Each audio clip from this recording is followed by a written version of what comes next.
ભરૂચના રાજકારણમાં એક મોટો ભૂકંપ આવ્યો છે। નગરપાલિકાના પૂર્વ પ્રમુખ જિગ્નેશ બ્રહ્મભટ્ટે ભાજપમાંથી રાજીનામું આપી દીધું છે। જિગ્નેશ બ્રહ્મભટ્ટે ભાજપ સાથે છેડો ફાડી દીધો છે અને તેઓ હવે કોંગ્રેસમાં જોડાઈ ચૂક્યા છે।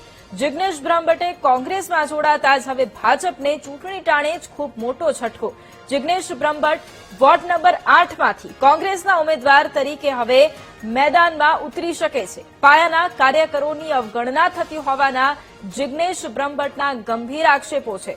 કોંગ્રેસમાં રહીને હું પૂરી તાકાત સાથે કામ કરીશ તેમ જણાવ્યું। વધુમાં કહ્યું કે ચૂંટણીમાં કોંગ્રેસ પક્ષને જીતાડવા માટે તમામ પ્રયાસો કરીશું।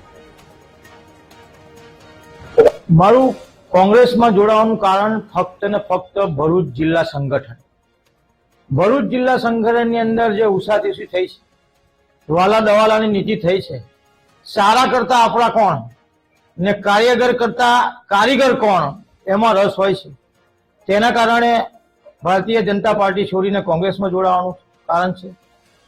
સાથે અમારા ધારાસભ્ય શ્રી રમેશભાઈ મિસ્ત્રી, મનસુખભાઈ વસાવા, દુષ્યંતભાઈ પટેલ, તેઓ દરેક વ્યક્તિ પોતાની રીતે તો સારા છે, લોકો જોડે વર્તન પણ સારું કરે છે, વિકાસના કામ પણ સારા કરે છે, પણ માત્ર ને માત્ર જે સંગઠને ભૂલ કરીને જે ટિકિટની વહેંચણી કરી છે, માત્ર ને માત્ર કારણ કોંગ્રેસમાં જોડાવાનું આ જ છે।